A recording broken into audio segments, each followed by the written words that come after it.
Nearly 40 years before the Unabomber detonated his first bomb, another serial bomber and his idol emerged.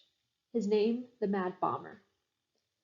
He was seeking vengeance by terrorizing the people of New York City.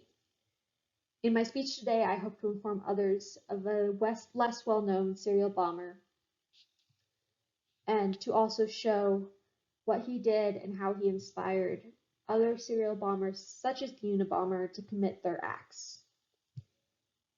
During my speech, I will go over what the Mad Bomber did, the information police had before they brought in a criminal psychologist, information that was learned after James Russell, the criminal psychologist, was brought in, and then finally information about his capture, trial, and the remainder of his life. In November of 1940, on a window ledge in a low flower box at the Consolidated Edison building, a bomb was found. It had a note that read, "Con Edison Crooks, this is for you." It was signed FP, which was later learned to mean fair play. He wrote that he was going to take a break from the bombings during World War II due to his patriotic feelings, but that Con Edison would still pay for their dastardly deeds. Despite his patriotic feelings, he had no issue bombing American soil and risking citizens' lives at times when America was not at war. In 1951, nearly a decade after his last bomb was set, a bomb went off inside Grand Central Terminal.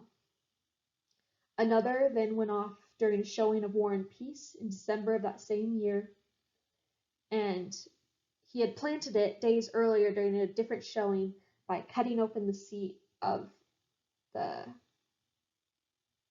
chair next to him, planting the bomb inside, and then going home and waiting for it to detonate a few days later. His final bombs were found in the New York Public Library and the Paramount Theater by police before they could detonate and injure anyone. Despite being at large for nearly 16 years, there was very little information that the police had about the Mad Bomber. They knew that at some point he would have been employed at Con Edison and most likely had been terminated or at least reprimanded. They had the letters that he sent to police in hopes of garnering public support, and they also had his bombs, both detonated and undetonated, that showed a level of sophistication that grew over time. However, despite all this, there was no DNA evidence, there was no witnesses, and police were at a crossroads. They had to produce another method to track down the Mad Bomber. This is where James Russell came in. He was a psychologist who ran mental institutions across the city and employed a technique known as criminal profiling that before this point had never been used. His profile stated that the Mad Bomber would be a loner who lived with older female relatives, that despite being a paranoid schizophrenic, he would most likely act normal and blend in, but inside he would be planning revenge against people who he thought had wronged him. Due to the stilted tone of his writing and the lack of American slang, Russell determined that he wrote his letters in a different language before translating them into English. Because of this, Russell figured out that he was Slavic and most likely lived in a Slavic immigrant town such as Waterbury as either a Slavic immigrant or first-generation American. He would be an expert in civil or military ordnance, and most surprisingly, Russell predicted that he would be wearing a double-breasted, buttoned suit when he was caught.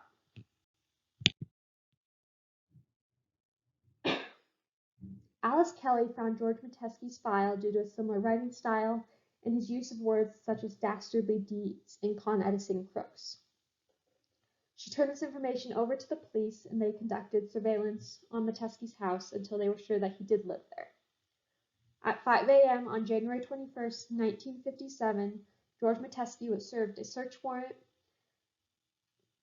and police entered his house. They went through and searched his house and ended up finding notebooks that were filled with his distinctive block letter writing. And when they had him sign his name as a final confirmation that he was indeed the Mad Bomber, his double dash D's were seen in his signature. They had him change into clothes before they left, since it was 5 a.m. and he was in his pajamas, and to their shock, he put on a double-breasted, buttoned suit. In the end, he was declared legally insane and admitted to the Matawan Hospital for the criminally insane.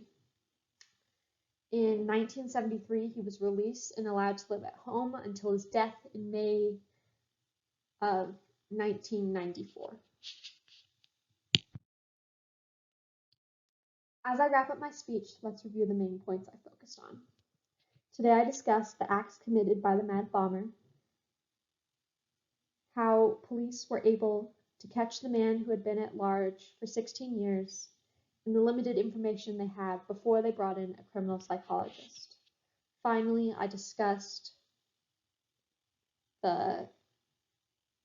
his capture, his trial, and then the remainder of his life. It's essential to understand one of the first well-known serial bombers in the United States, and it provides vital information to prevent and stop future bombers. In the end, despite his dastardly deeds, the Mad Bomber was allowed to spend the remainder of his life at home with his sisters.